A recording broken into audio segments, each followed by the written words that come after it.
Welcome everyone to this edition of Zoom by the Pacific Justice Institute. I'm glad you're able to join us today. We have a number of very important topics we're going to talk about. Just to give you a brief overview, we're going to be talking soon about the expansion of church influence and the church voice. That's something you might want to do with your church coming up. We're going to talk about legislation that would effectively ban Christian police officers, period, and what we've done about it and why this is a threat even beyond what we're talking about. We're talking about the newly adopted Texas pro-life laws that are very encouraging moving forward. Also, President Biden's nominations and appointments and how that could affect religious freedom in a very substantive way. We're also going to talk about the laws to protect fairness for women in different states and what we're doing about it at PJI, and why that's so important when it comes to the transgender versus women's rights battle. And then we're going to talk about how states are reopening and what restrictions are loosening, where we're at, what the trend is moving forward. This is probably the most important topic of the day. So I know you're definitely going to want to stay around for that. And then afterwards, we're going to have Q&A. So questions and answers. It could be about religious freedom related, trans rights, the sanctity of human life, or something else involving liberty or freedom just generally. Feel free to answer your questions. The Q&A time is broader. And one of the reasons for that is the fact that this program is being taped for radio distribution. So it's a great opportunity for you not only get your question answered, but also for many other people to hear your question and be blessed as well. So be thinking about your questions and go to our chat. I guess go to our chat room. Is that right, Hanson? I'm looking for your, okay. Just type it in the chat and we'll be able to respond to that, and he'll make a list for the Q&A time. We'll deal with that. So let's go ahead and open up now with prayer. Peter Mordh is our pastor liaison. He's also a pastor of a church, but he's also full-time in ministry work with PJI. Peter, why don't you open us up with prayer? All right, let's pray. Lord, thank you so much for these pastors who've gathered today. Lord, thank you for the work that they're doing in their local churches and in their communities. Lord, I pray that you would please bless them. I pray that you would give us wisdom. I pray that this Zoom call would be a help and an encouragement. And Lord, I pray for our nation. I pray that you would please help our churches to rise up a generation who loves the truth and is ready to stand for our freedoms and liberties. And Lord, we pray for this time that it would be productive and well spent. In Jesus' name, amen. Amen. Very good. Thank you very much. And also, when you put in your chat questions, be sure and state your first name and where you're from. So Bob from Boise, Idaho, IE. Okay, so please be sure and do that so we can keep them apart. And once again, this is going to be heard on lots of radio stations when we do these Zoom calls now. That's where what we're doing and pushing those out. And so it's not a hypothetical, it is actually happening. So this is pre-recorded. So please put in your chat, your questions, and we'll love to respond as many as we can. So Peter Mordh, I want you to give an update, if you would please, regarding our Church Finds Its Voice campaign, and specifically what we're planning on for certain days coming up, Memorial Day, 4th of July, that would really be empowering for churches across America. Yeah, absolutely. We're excited to be within striking distance of our first meeting in Reno, Nevada at the end of this month, and we are looking forward to it.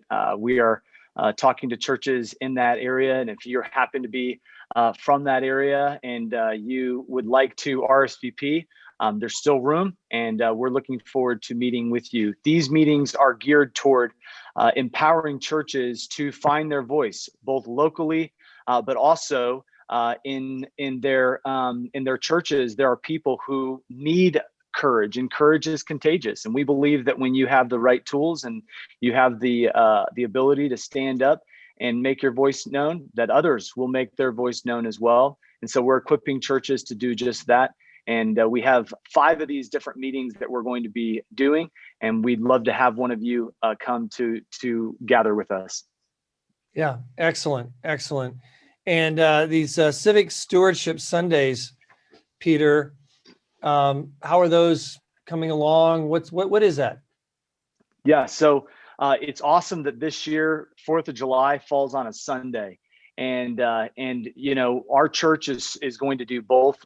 We're going to have a civic stewardship Sunday on the Sunday right before Memorial Day. I'm going to get up and I'm going to say, you know, there are millions of Americans who've spilled their blood to protect the freedoms and the liberties that we enjoy. But we as Americans in this generation have to protect them. And one of the ways we can do that is by making our voice heard at the polls, but also going to City Hall, going to our local school board areas, meetings, and being involved in our areas. We just believe that if we don't steward the liberties that God's given us, we'll lose them, we'll hand them away. And so that's a great segue in a Memorial Day service to really have a call to action. We're also on July 4th going to have several of our city leaders there that day, and we're going to thank them for the stand that they've taken in some areas that matter during COVID in our specific community. But just trying to praise what we want continued, and those that are standing for freedom, we want to honor them, and we want to tell everyone there that if we don't stand for freedom, our freedoms will be lost. Yes, yeah, very good. And so it's going to be a great opportunity for voter registration in a non-political context that every church can participate in, even those in the past who said, well, it's too political, we're in an election. It's a great vehicle to have church members register to vote, right? So, right. Okay, excellent. And then also the 403b9 program, Peter, how's that going? Real quickly, what is it? And where should people go to take advantage of this? This is for retirement for people working for a church, a nonprofit ministry. It doesn't have to be a pastor. Why is it a good thing for them to take advantage of for people in that section? Absolutely. So just in a brief statement, if you've never heard of a 403b, it's a specific a 403b is a specific retirement account. A 403b9 is even more specific inside that. And a 403b9 allows a pastor to take a housing allowance even after he's retired. It has lots of different perks. If you have not signed up for this and you would like to, you can email me. I think we've gotten info to everyone who's wanted it so far, but email me at pmord@pgi.org and I'll put it in the chat so you don't have to repeat it. Yeah, and if you're watching this and you're not a pastor or you don't work for a church, but you go to church and you know your pastor, please get them this information, folks. It's really valuable. And 98% probably of pastors and people working for churches are not taking advantage of it. It also allows you to put up to $63,000 a year into your retirement plan, tax-free, and then also tax-free potentially going out if you qualify for the housing allowance too. But anyone working for a church or ministry, this is a no-brainer. And we are trying to get this information out, and we've got the information that can really help you in your church. Love your church, love your pastor, love your staff enough to send them this information. That's all I'm going to say. So it's very, very important. Thank you so much, Peter, for the work that you're doing as our pastor liaison, reaching out to the churches and empowering them to have their voice heard. AB 655. This is a horrific piece of legislation that was initiated in California. I don't think it's going to stay in California. It's legislation that effectively would make it illegal to be a police officer and be committed to your faith, attend a church that believes what the Bible says. To get more information on that, I'd like to bring on right now, if I could, Attorney Emily Mimnaugh. She heads up our office in Nevada. Emily, thank you for joining us. Give me the rundown on this legislation and why it is such a threat to religious freedom. Well, in a nutshell, I would say it is an ideological, political viewpoint purge of the police force. It is wrapped up in ostensibly good intentions, which is to say you don't want members of the police force to be involved in criminal or illegal activity or gangs.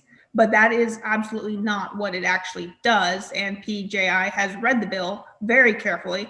And as you know, we already wrote, one of our colleagues, Matt McReynolds, wrote an excellent letter outlining the numerous problems. And what it does is say that if you originally proposed, it said if you oppose the so-called constitutional rights of another person, then you are ipso facto part of a hate group. And you can't be part of a hate group and be a member of the police force. So that you will either be denied your application if you want to join the police force. And if you are a member of the police force, you will be subject to investigation and termination. So Wow. if, for example, you supported Prop 8, that over a decade ago, there's no look back, there's no time limit on this. So if you're one of the over 7 million people in California who supported Prop 8 vocally, or part of a church or any other group that did, you were part of a hate group and you will be disqualified. And what if they attend a church that teaches what the Bible says, that marriage is between a man and a woman? They're part of that church. Is that going to be a threat? Are they going to need to no longer attend that church? And even if they stop attending that church, it seems like that's no guarantee they'll be able to keep their job and prevent them from being purged. No, absolutely not. You would probably be surprised to learn that your church, including the Catholic Church, is now qualified as a hate group. Now, I should say that we were very grateful that the bill has since been revised due to the strong pushback against this extremely offensive language, but it is still deeply concerning, and we're continuing to fight it because it is definitely a political and ideological purge, pushing against Christians, against Catholics. And, you start with the police, we're going to see it across all other fields as well. Okay, so what about like public teachers, public school teachers, firemen?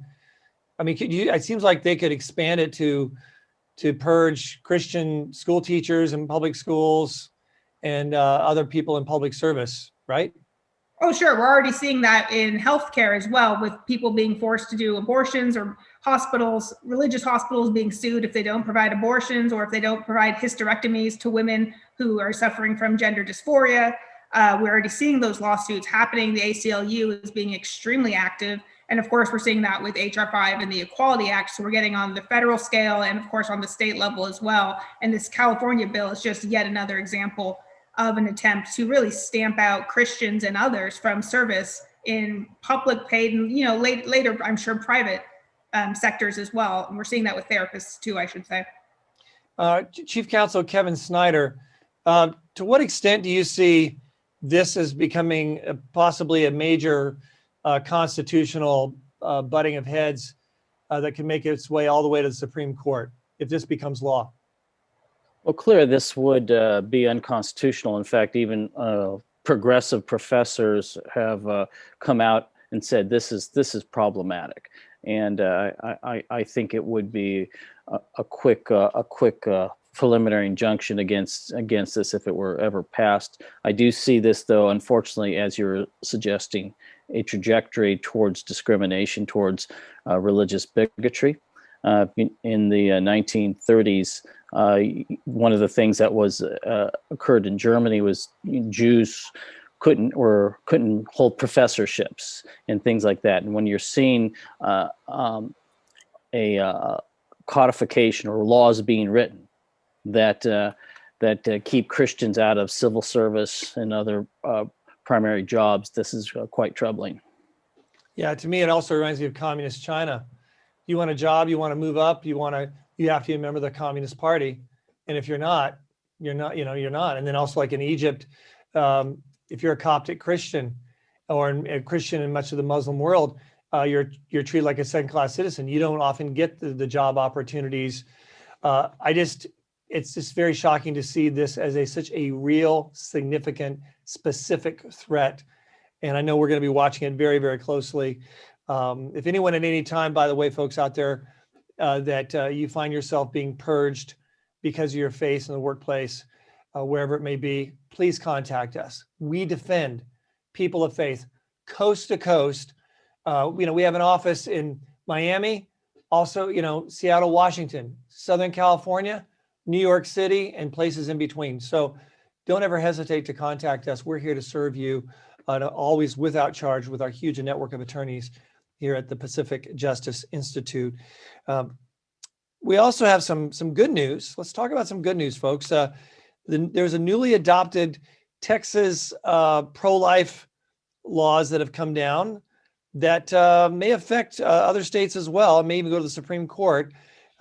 Emily, give me an update on that. How significant are these new laws in Texas?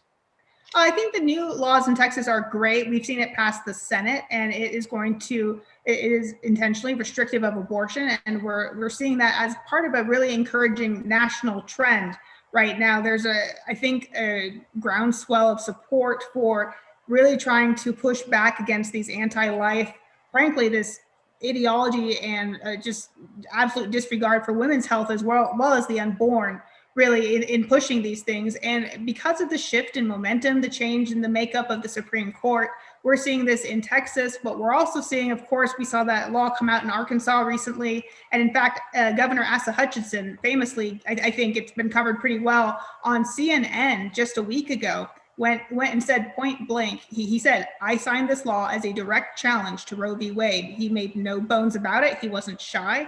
He said, that's what we're going after. So I think we're seeing that in Arkansas. We've also seen a similar law get passed in Alabama in 2019. And both of those effectively outlaw abortion, but for the need to save a woman's life. So if there's an emergency situation and the woman's life is at issue, then there is an exception. And those are about the only exceptions. It's not playing cute with weeks or times, and you can do this procedure, not that procedure. We've seen that being challenged, of course, out of Kentucky with the Cameron case.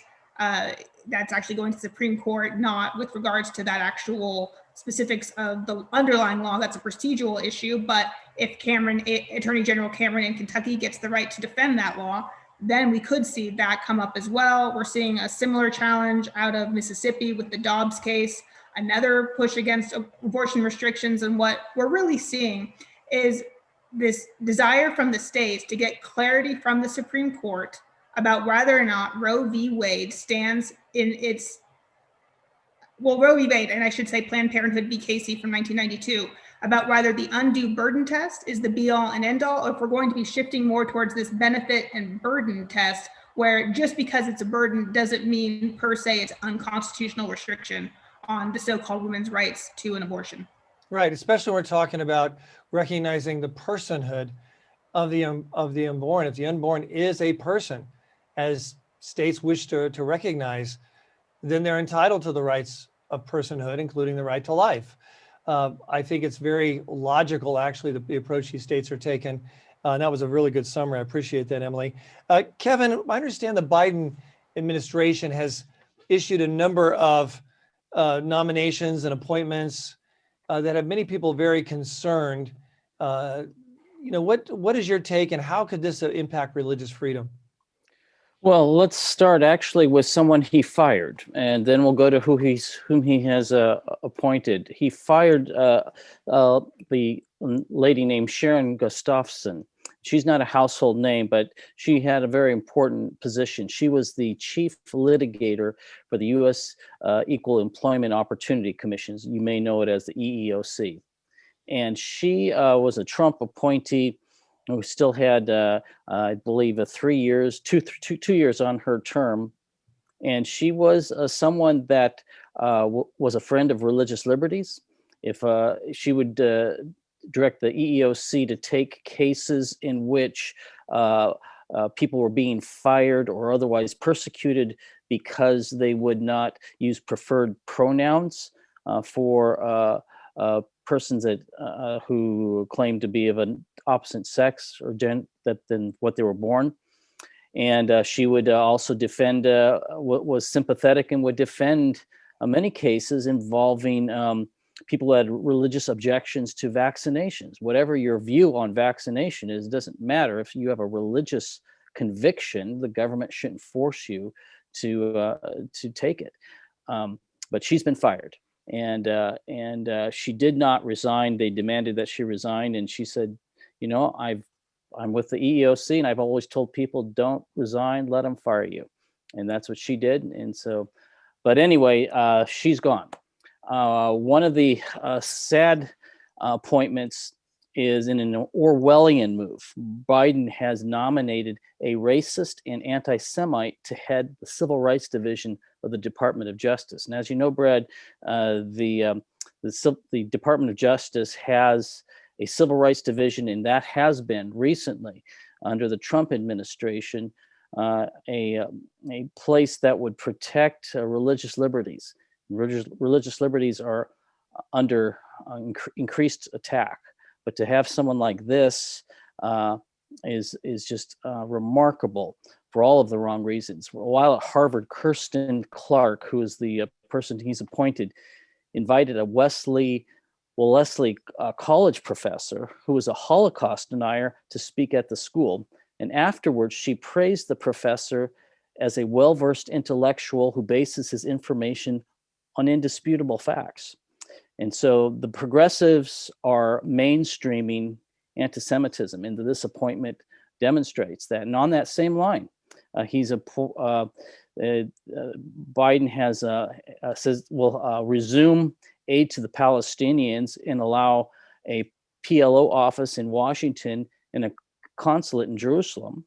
And he's appointed an anti-Israeli Hamas and Hezbollah sympathizer named Hadi Amir as Deputy Assistant Secretary of State. Wait a minute. So I want to make sure I understand. So Assistant Deputy of State is a Hamas terrorist sympathizer? This is Hamas and Hezbollah sympathizer. He said in 2002 that he was inspired by the Palestinian Intifada. So this good night. So this mainstreaming of anti-Semitism is troubling. And what is the implications for churches? You say, well, I run a church, not a synagogue. I'm a Gentile, not a Jew. Well, two things. One is, first, you likely be next. And second is I alluded to this before, during the 1930s, there was, the churches kind of sat idle. Most of them sat idly by in Germany while this anti-Semitism went forward. And it still has impacted negatively. The church in Germany is not recovered. And so this does matter to you. And so I think it's important that we recognize that. Yes. Another appointment is Javier Becerra. He was a congressman from California and then the Attorney General for California. He is a extremely progressive person. We've had to have been involved in lawsuits against the California Department of Justice, in which he headed. So again, not someone who is a friend to churches. He's also appointed a senior advisor to the president named Anita Dunn, who says that Mao Zedong is one of her favorite philosophers, this is distressing. Then in the assistant health secretary, he's appointed a person who now goes by the name of Rachel Levine. In this Dr. Levine, he's a pediatrician. He's a man who tries to pass himself off as a woman. He served as the Pennsylvania health secretary, and he's under fire for moving his mother out of a personal care facility shortly after he implemented a policy directing Pennsylvania nursing homes and certain care facilities to admit recovered COVID patients who were treated at nearby hospitals. So he's troubled. What he's also troubling about is this Dr. Levine has written that puberty blockers are life-changing drugs, and he believes that some surgical treatment can be done before the age of 18. So again, we've got a string of really problematic persons that Biden has appointed. Well, I appreciate that synopsis. Very alarming in terms of liberty, freedom, health, safety.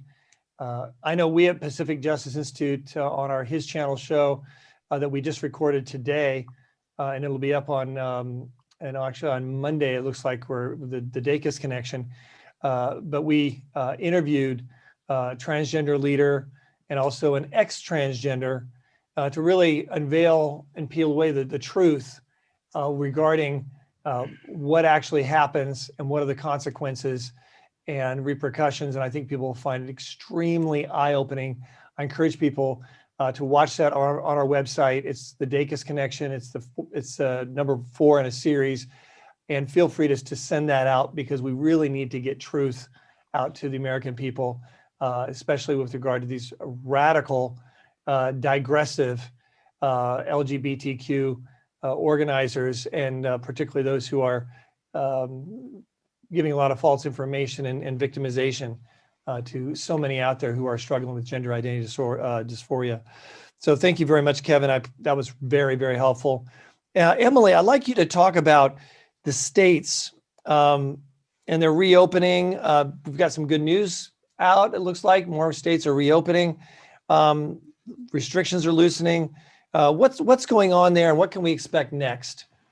Well, we're seeing a lot of positive trends continue. Not surprisingly, of course, people are getting vaccinated. I really do think it is fair to say that the general population has just basically gotten, I don't want to say used to, as in this is the new normal, but I mean that people know how to socially distance, they know how to wear masks, and people are really getting on with life. And that means that in almost every state, businesses are almost entirely reopened. You know, they're still having limitations, but they are open for business. I think there's only 6 states that are currently only on the level of what the New York Times is calling mostly open. So we're seeing that. We're seeing there are no stay-at-home orders in effect across the country. There are 6 states that have advisory stay-at-home orders, but those are advisory only. And with masks, we're still seeing about a 50-50 split between whether or not there's a mandate or not a mandate. And there really seems to be a sharp contrast in the country between the two.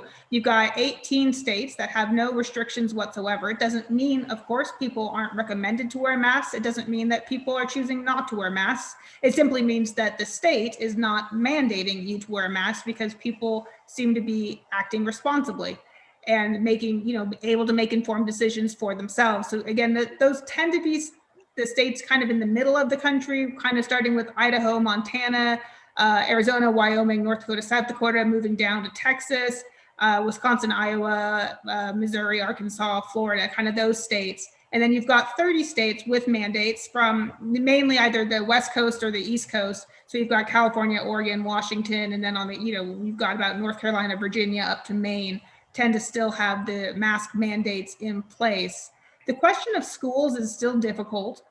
You don't have very many states that have a statewide order. You have about 4 or 5 states ordering them to be open, at least in some degree, if not for all grades. And you have about 4 or 5 states that are ordering them shut also for at least some grades. But almost every other state is really a local or district-based decision. So on that front, if you have children, or if you have friends who have children that are enrolled in public school and they want to get back to in-person, it is encouraging to say that you do have a lot of personal power and volition to make your voice heard on the local level, because you're not seeing that top-down push, obviously not on the federal level, and not even in most cases on the state level. And interestingly, since we've talked a lot about this on these shows, is that there has been now documented record numbers of people enrolling or disenrolling, I should say, from public or private school and choosing to homeschool. There are 9 different states, including my state, Nevada, that have had over a 10% jump in recorded homeschooling, which is just momentous. So you've got states where you had maybe 3-4%. Now you've got 11, 12, 13%. So that is a definite change, obviously. That was done in a survey that compared spring of 2020 to fall 2020. And it does not look as though people are going to immediately be rushing back to traditional schools when the pandemic has passed and schools are actually open again full-time for in-person learning. So we're definitely seeing a lot of trends, both in states opening up and in parents choosing to take control of their children's education. And either because they've been watching what was actually being taught or not taught to their students when they were watching what was happening in this so-called distance learning models. And when they decided that, I think actually this is something that we can really do a better job of, we can make sure our children are getting a proper, full, rounded education. And I think that is a trend we're going to see continue. Yeah, that's real encouraging. I know we at Pacific Justice Institute actually helped in and empowered private schools across the nation to open up much earlier than what their governors or cities were directing them to do. And that was very, very positive. But I'm really encouraged as well. I think the homeschooling movement is going to continue its fast uptick and expansion. Just recently, as I'm sure you're aware, Emily, the California Department of Education, along with the proposed bill, AB 101, actually authorizes, under the guise of ethnic sensitivity, the students to engage in prayer chants to the Aztec god. And it's sort of under the context of it's fighting, white theocracy, Christian theocracy, theocratic principles.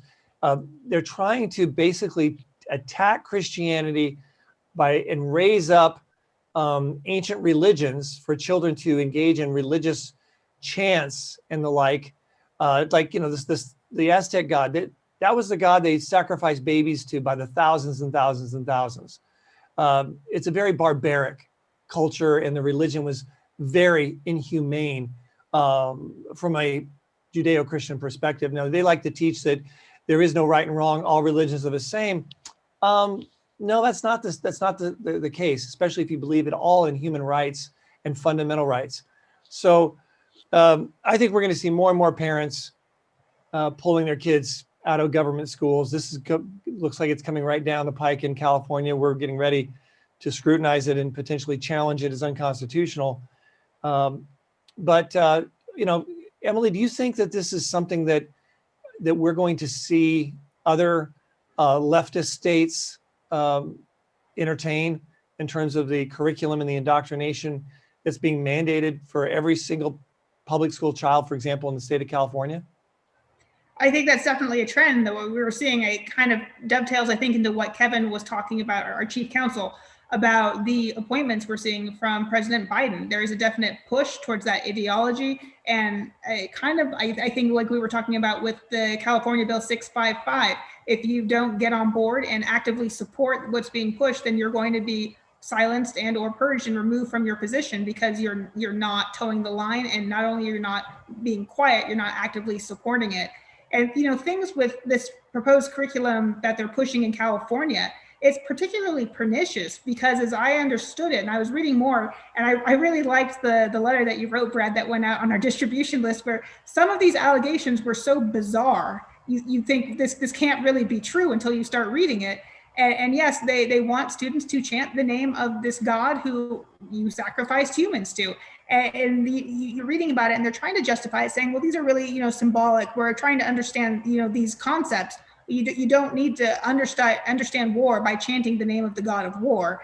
And then to really put a bow on it, they actually attempted to make it a rap type song to make it more appealing to children, which if you like rap music, that's great. It can be very catchy, but I don't think you want your students necessarily coming home with their catchy new tune about the Aztec god of human sacrifice, and right. Certainly not from your public school. If it turns out that the Incas were Christians, I don't think they would have the children chanting the Lord's Prayer. It's very much an attack on a Christian, Judeo-Christian biblical worldview in terms of values, culture, society. This is just a clear attempt to follow with what they want to do, which was to tear down Christian faith, Judeo-Christian faith in America, to replace it with something that is amoral and very hideous, divisive. It's promoting ethnicity, one ethnic versus another. Very dangerous, very hate-filled, and it's something we need to realize is going to be institutionalized. It looks like it's going to get passed legislatively as well as a matter of curriculum accepted by the California Department of Education. So people need to realize this. Once again, homeschooling, I hope and pray that it continues to blossom.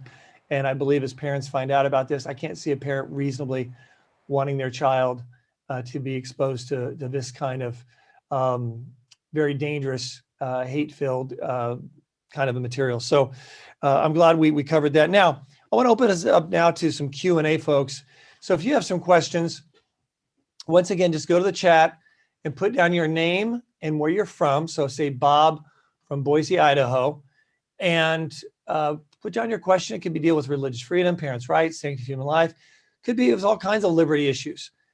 This is your opportunity to have your question given, and we'll try to do our best to answer those questions moving forward. Also be ready. So when I say your name, so when I say Bob from Boise, Idaho, you're on with your question, then click the unmute, or we'll have you unmuted, but be ready and to answer your question as quickly as possible so we can avoid some dead air time, which is real important to do when you're talking about radio.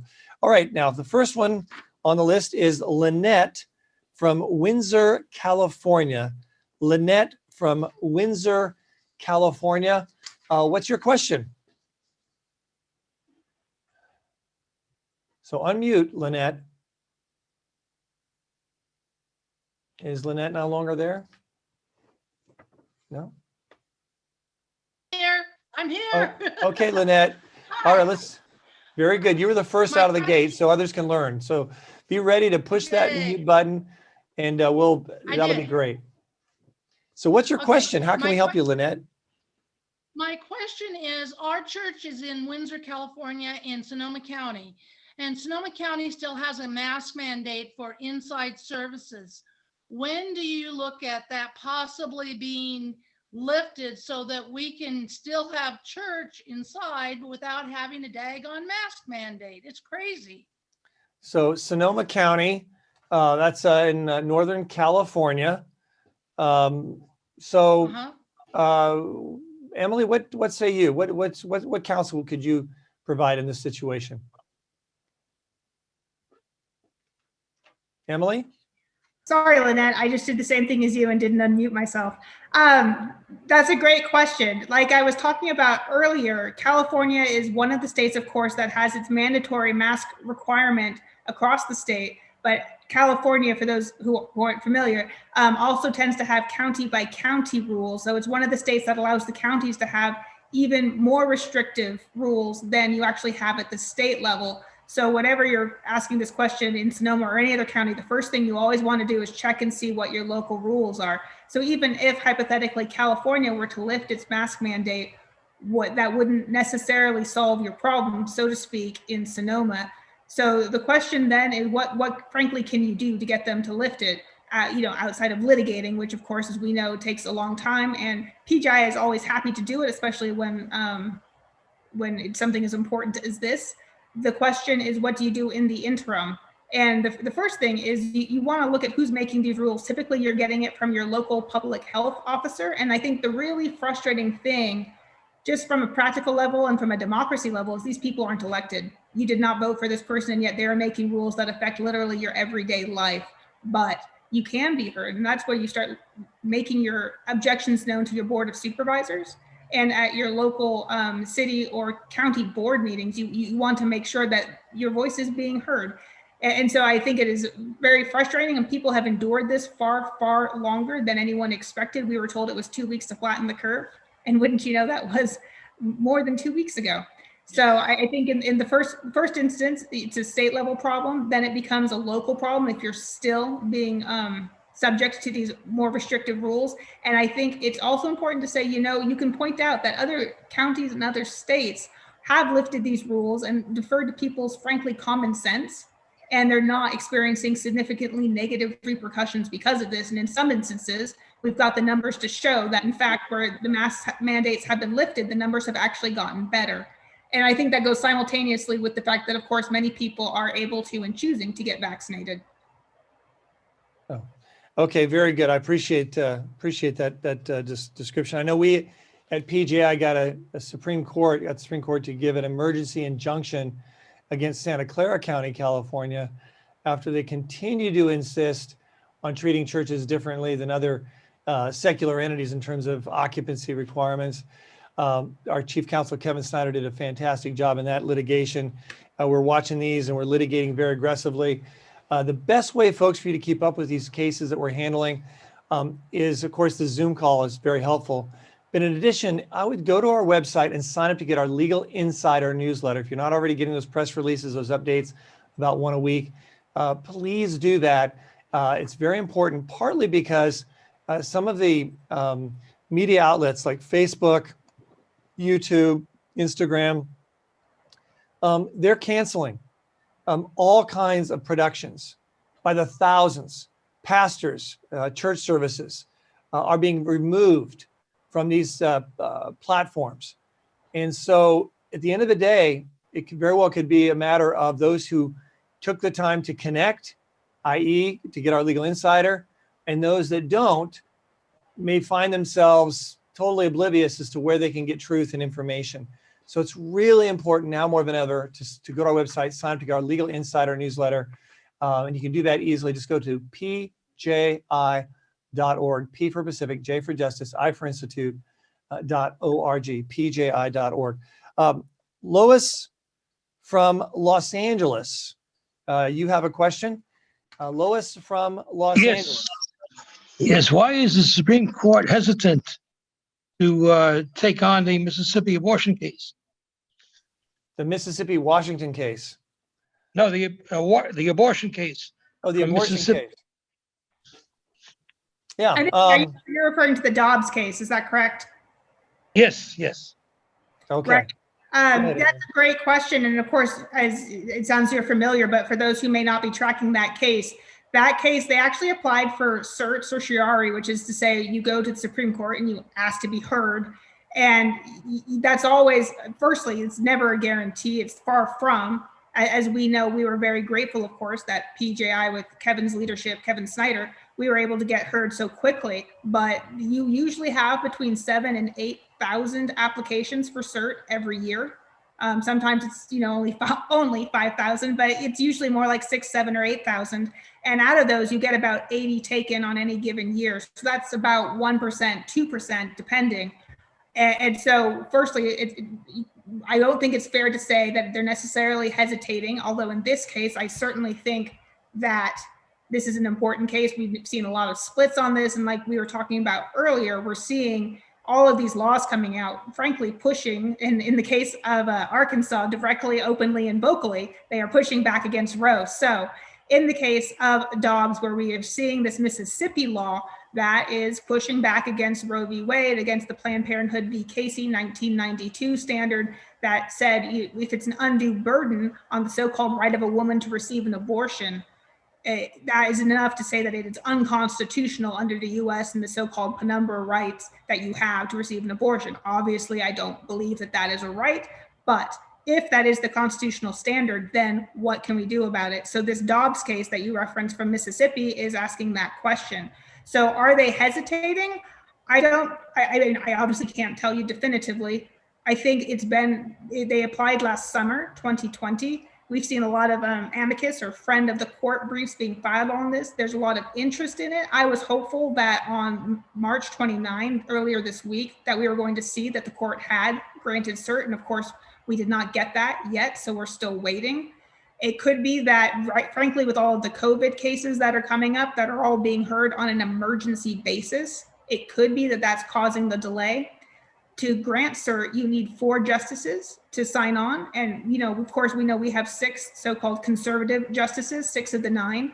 So I think if we can't get cert granted on a case like this, on the Dobbs case, an abortion case, where you do have 6 of 9 conservative justices, if you can't get 4 of them to even agree to hear it, I think there is a problem in terms of strategy. Yeah, very good. So it's definitely not over. And I think I predict the court will take up one of these in the next session. That's my optimistic prediction. So we'll see what happens. Thank you very much, Emily. We have here Kevin from Yucaipa, California. Kevin, what's your question? Kevin from Yucaipa. Yes. Can you hear me all right? Yes. Excellent. Thank you, Brad, and everyone else, Emily, Peter, for what you're doing. I am an ex-Scoutmaster, Eagle Scout, Order of the Arrow. Most of whom I am is based on the training that I got through the Boy Scouts. My question is, how do we win our traditional scouting program back?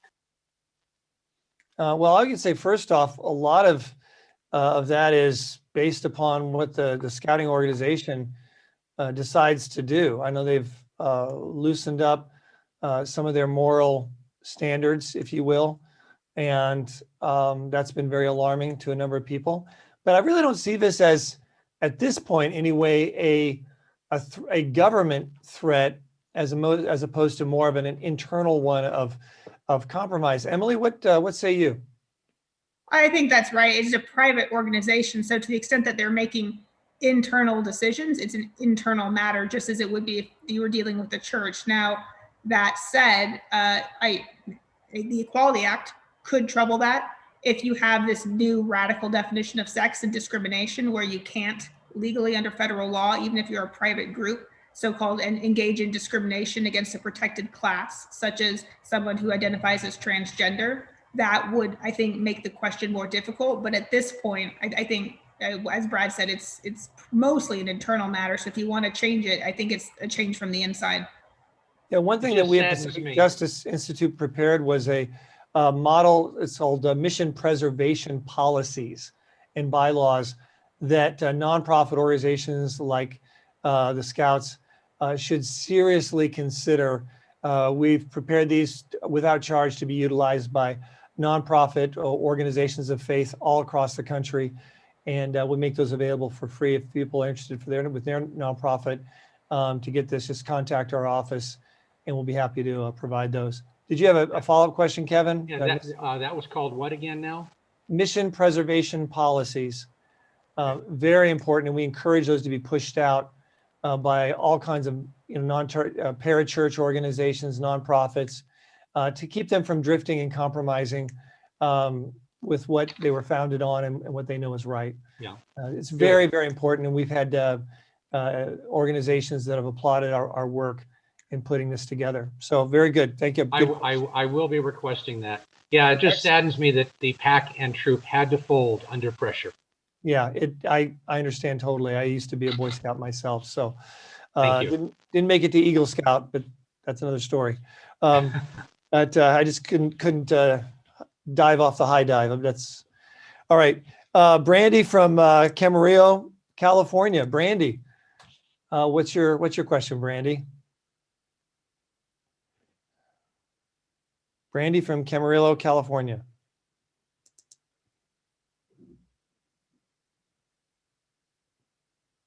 Okay, we'll move on to the next one. Sharon from Palos Verdes. Sharon. Palos Verdes, California. Go Hi, ahead. can you hear me? Okay. Yes. So are you guys going to be bringing any kind of an action in California in connection with this new ethnic study and the chanting? Yeah, there's two ways it can be challenged. Nonsense. Yeah, good question, Sharon. There's two ways it can be challenged. One is on its face, and the other is as applied. This, at the end of the day, may have enough mandated script material that we won't have to wait for it to be actually applied in a classroom to challenge it, to go ahead and challenge it on its face. Oftentimes, we want to see it as applied. It's a stronger case. I'm going to leave that decision-making up to our chief legal staff in assessing that. But I can assure you this has definitely caught our attention, our legal staff's attention, and it's something that we are scrutinizing to see exactly what ends up coming out at the end of the day. But make no mistake, if they ever recited the Lord's Prayer as a part of an ethnic studies, it would be shot down immediately as unconstitutional. We get that, and I think that the Supreme Court we have, thanks to the appointments of President Donald Trump, I think they would get that as well. So we're, needless to say, it's definitely very keenly on our radar. That's all I can say at this point.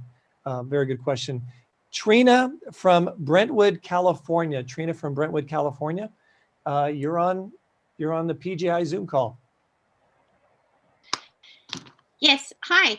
I was wondering, along with what you were saying about the new curriculum that they're imposing on the teachers, what I don't understand is if they don't want, let's say why would they be training up the children?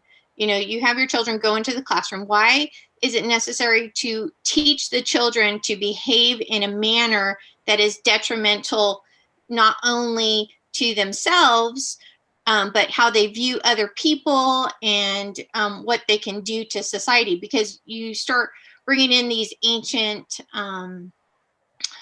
religions that are that inflict personal harm. So why would they encourage that or to harm somebody else? That's what I don't like. Where, how can you view that? I know it crosses bounds of religious freedom, but it also incurs the thought of bringing personal harm to yourself and to others, and encouraging that in a very, jovial way. You're right. I agree with your concerns. This is a very, very barbaric, group and culture. Praise God, the descendants of those people no longer have that religion. The people today who don't have that religion, who have those descendants, don't have a chip on their shoulder and say, golly gee, I wish we weren't forced to be Christian or Jewish or something else. Golly gee, I wish we were sacrificing our babies. But that's like the logic, that's the mentality of the twisted people who are putting together this curriculum and pushing it through the California Department of Education, pushing it through legislatively, AB 101. It's illogical, it's dangerous, and it also ignores the whole concept of our Declaration of Independence, our Constitution, which is premised upon fundamental rights that we're endowed by our Creator with, and it just totally wants to obliterate that whole concept by having a society that is completely amoral, aneutral, and that's very destructive, especially for one that wants a society that wants to be civil and prosperous and be one of law and order and equal justice under the law. So we'll have to see what comes down. But you're absolutely right. It is dangerous, and we've seen that. I remember back where one of the Americans who actually went and joined the Taliban and became a terrorist fighter. I did my homework independently on him, found out that he is in the 7th grade was not in the state of Washington. He was in the state of California. The textbook that his school district was using was called Across the Centuries. That textbook glorified Islam and did not teach it from a critical, objective perspective as it did other religions.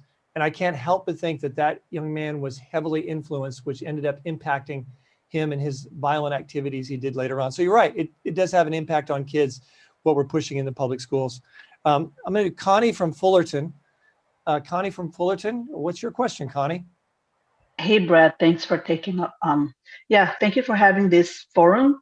I appreciate, and I want to say thanks to the rest of the people too. And I have 2 questions. It has to do with the ethnic studies also. Which grade level will be affected? And are they also pushing it as an effective immediately as a prerequisite to graduation? That's what I heard. Correct me if I'm wrong. And my second question is about the homeschooling. Where can parents find more resources regarding homeschooling? Thank you.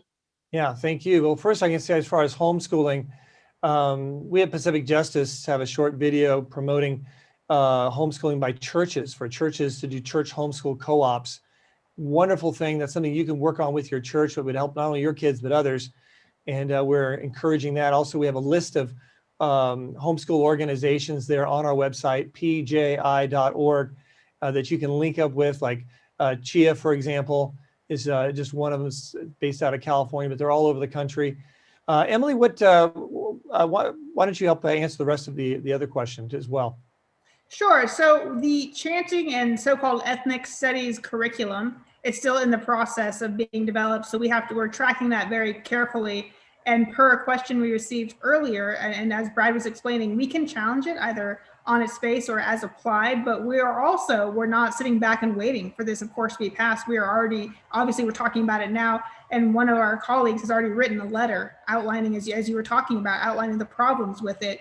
It looks like they are looking to aim this at elementary school children. So it's very shocking. And I think in line with what Brad was saying, part of the problem is when you're not willing to say that there's any right or any wrong, when you can't say that, you start descending into this frankly nonsensical type of studies. You're not, reading about something in a book as an ancient civilization. You're actively participating in it because, nothing's right and nothing's wrong. So what does it matter? And that's where you start having these problems. So we're tracking this legislation and we're watching as it changes. And interestingly, as I'm sure you know, the original two authors of this proposed educational model actually asked to have their names taken off of it because they were not wanting to be associated with the route it had taken. So I think that's pretty telling as well. So we're going to continue to oppose it if it gets passed, if it becomes either optional or mandatory. As either way, it's troubling that they are providing these materials for teachers. Yeah, I agree, definitely. Monica from Riverside. Monica from Riverside, what's your question?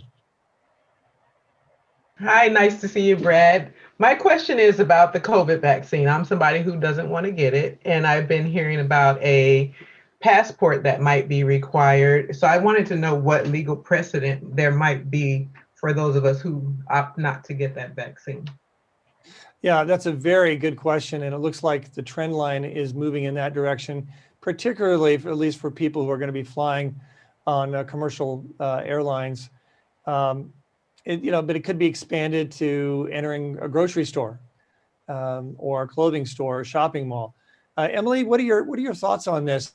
Do people really have much of a legal basis to viably contest such mandates, particularly if those mandates are by private entities like shopping malls and airports?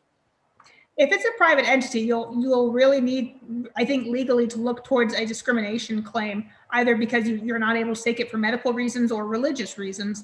And as our Chief Counsel Kevin was talking about, we know that it is, if you have a legitimately, sincerely held religious belief that you can't get this vaccine for whatever reason in relation to your religion, then you should be protected. In an employment context, then we're going to be looking more like at a religious accommodation through the EEOC, and we address a lot of those claims as well. And if you're looking at a public or government-run entity, then you're going to have a different legal claim as well. And then taking a step back to your passport question, that's a bigger question. This week, Jen Psaki, I call her Circle Back Psaki, but she said she's going to circle back to us and get us more information. So we don't have the details yet. But initially, she said that this is the passport regime, or credentials, as she likes to call it, the show your papers authorities, are not going to be coming from the government. They'll be private sector. And the problem there, of course, is we're already seeing a proliferation of proposed apps. New York City is the first one piloting theirs on Good Friday, April 2nd, the Excelsior Pass. And of course, those create all kinds of problems with those who are not technologically savvy, or frankly, don't want to put a million apps or any apps on their phone to track their medical, health, location, or anything else. Right. And I know we at Pacific Justice Institute defended a number of nurses in a hospital in New Jersey who were willing to wear masks but did not want to have the vaccine, and we prevailed in that through our office there out of New York. So this is an ongoing problem. We at Pacific Justice have already been having to deal with it, and it's going to be more problematic, I think, as the days progress. Lillian from Placentia, California. Lillian, what's your question, Lillian? Hi, thank you for taking my call, Brad and the team. So appreciate your work. In my hand, I have an email from PJI from last Friday that says California legislator retreats from plan to purge law enforcement of Republicans, conservatives, believers. And it seemed at the beginning of the call here, it was stated that this is still on the table. So what is the status of this? Yes, thank you. I'm glad you asked that question for clarity purposes. So they had this ugly bill. We at Pacific Justice stood up to it. One of our attorneys, staff attorneys, Matt McReynolds, did a fantastic job writing a legal opinion as to why it's unconstitutional the way it was worded. They have since pulled it, but they're not getting rid of it. They're in the process of changing it and amending it. So it's still on the table. It's just we don't know what the revised version is going to look like. We know what their intentions are. And their intentions are to purge people of faith from public service, starting with police officers. That is clearly their intention. The extent to which they're able to amend the bill to accomplish that goal in a way that would survive a constitutional challenge? That's the big question. And that's what we're waiting for right now. So we're watching it very closely. We were very happy about the fact we got it pulled, what was being offered. But now we're waiting to see what the next version is going to be. So very good question. Thank you, Lillian. Suzanne from Escondido, California. What's your question, Suzanne? Well, I'm concerned because I have a 12-year-old granddaughter about boys competing in girls' sports and what that implies. It's incredibly wrong. And I wanted to know what the status is of the bills in Sacramento. Oh, yes. Were you not going to talk about that today? No. I'm glad you asked that question. I was just looking here at our producer. He was giving me a direction on something. But yes, I think that's really a good question. What we're doing at Pacific Justice is we're very actively engaged on a multi-state level. Specifically, our PJI full-time attorney, Ray Hackey, who I call our bulldog. He's a great advocate. And he wrote a legal analysis in an article on why it's unconstitutional and also bad policy. He presented it to the state of Idaho, their legislature. He's also appeared and made his points heard for a number of other states, I believe Missouri, Montana, to name a few. There's a good number of them. And we're weighing in on this on a state level because I do believe it violates the 14th Amendment Equal Protection Clause. It denies women the same equal opportunity, as well as the Civil Rights Act, which is drafted and amended to protect women's ability to have the same equal opportunity for athletic competition. The radical leftists are obliterating this legislation, which is there to protect females and women from being discriminated against, from being able to have the same opportunity in terms of competition, in terms of scholarships, and university admissions, et cetera. So I think that this is something we're going to be fighting on a state level. I'm also very concerned on a national level. Emily, why don't you talk about the national concern that could come into play for states, even if states adopt protective legislation like so many are in the process of doing to protect women in sports? Sure, even if you get state level protections like we've seen most recently in South Dakota with the executive orders, even if you have those, what we're seeing, of course, is the big push from DC on a federal level, which would mandate that men, biological boys or males who identify as women, mandate that they be allowed to participate in women's sports. And we're seeing that most perniciously and obviously in HR 5, the so-called Equality Act, and that because it redefines sex and it redefines it radically to include gender orientation or sexual orientation and gender identity. It means that effectively women's sports are no longer women's sports. And I don't mean the pun the way it sounds, but it neuters, it really does neuter Title IX. And effectively, it just means that women's sports no longer exist as such. And we're already seeing cases come out of Connecticut, for example, where track and field events are already being dominated by biological males and women simply can't compete, which is the whole purpose of women's sports in the first place. Right. Playing field. Yeah, especially when we look at things like wrestling. I mean, really? I mean, how That's could ridiculous. Yeah, it's absurd. It's absurd. And yet we already see that males participating in wrestling competitions against females, and the female who speaks up against it is called a bigot, a hate-filled person, intolerant. No, they just want a fair shot, an equal shot as a woman to compete against women with the same genetic, biological advantage or disadvantage. So it is very serious. We're fighting it. Unfortunately, this presidential administration is strongly on the radical leftist position to allow males to compete against girls and also go into the girls' restrooms, the girls' locker rooms, and be naked in front of the girls while the girls are changing and getting out of the shower.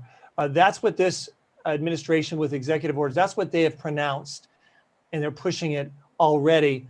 And we're willing to take on those cases where women have been visually violated or suffering with unequal treatment under the law pursuant to the Civil Rights Act or the 14th Amendment Equal Protection Clause. So It's Well, something. talk about a breakdown of society, but even Right. besides that, does PJI ever advise states, I'm not sure who Yes. in the state, of how to word a law so that it can avoid lawsuits, which is what Kristi Noem seemed to be arguing? Yes, we have advised a number of states. We continue to do so. We have, like, for example, 5 pieces of model legislation defending parental rights. And I presented that at David Barton's Wall Builders Conference with state legislators from across the country. So we're very active, involved in a multiple layers and levels to provide that counsel pursuant to requests to do so, and states across the country. So that's something that we're doing. And that's one reason why we have offices all across the country, because we're not just cherry picking high profile federal cases. One thing that makes us unique, folks, is we're engaging at a state level, a local level, making sure that Satan has no place to go for vacation. That's my whole mindset. And that's why we have all these offices being set up across the country. Francisca from San Diego, California. What's your question, Francisca?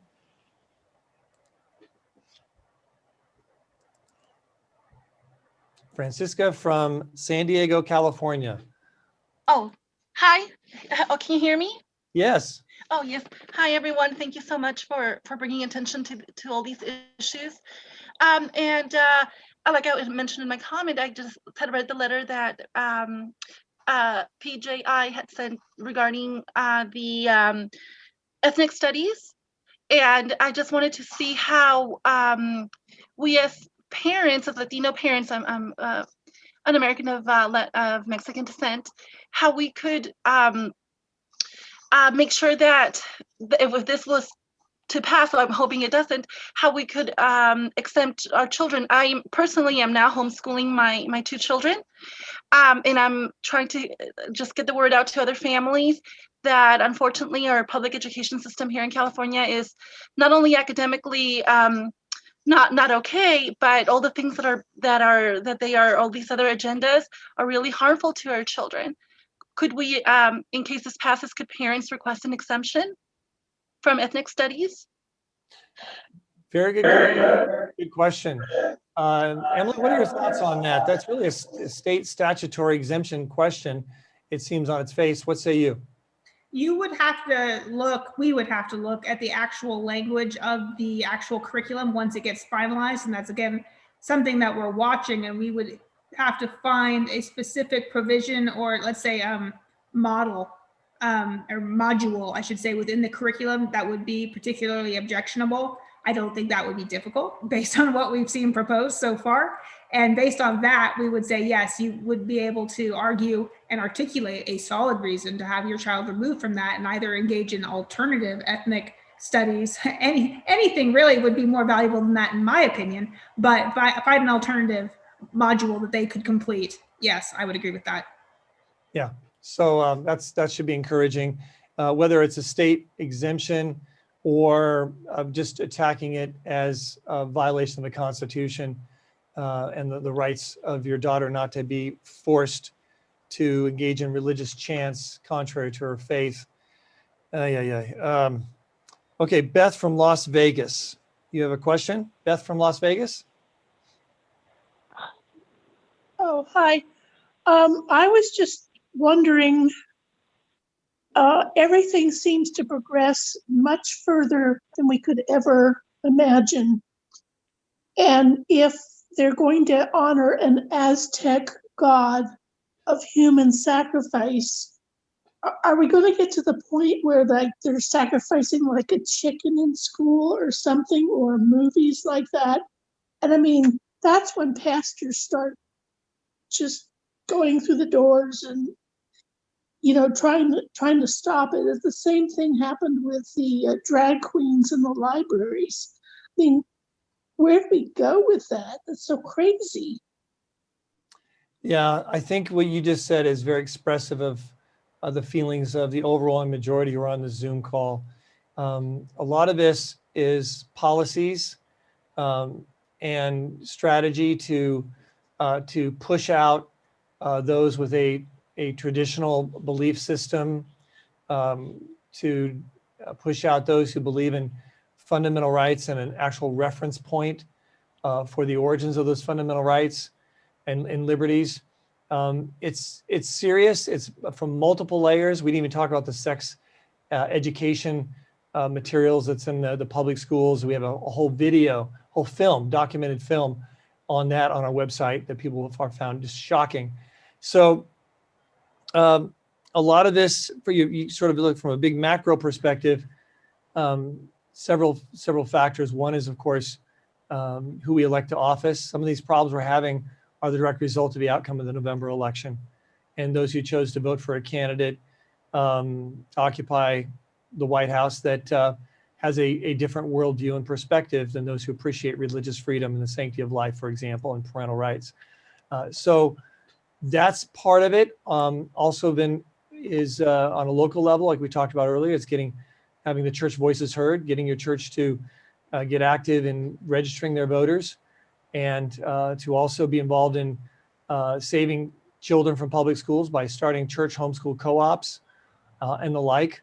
And then, of course, you can't deny the spiritual dimension, and this comes back to praying with a humble heart and interceding for our nation and for those around us, and taking our faith seriously.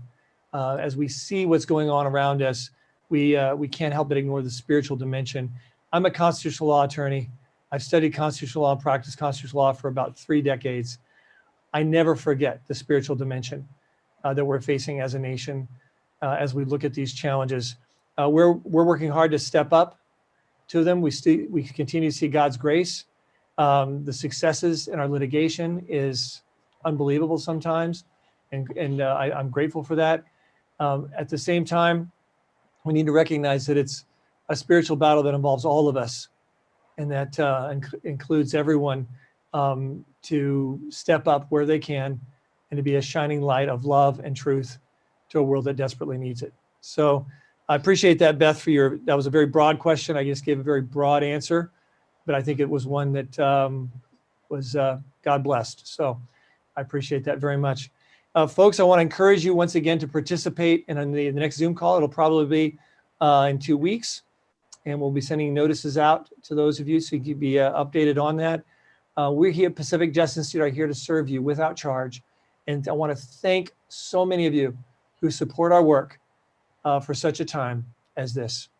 So just remember, folks, it's now time for us to be faithful. And always remember, keep the faith.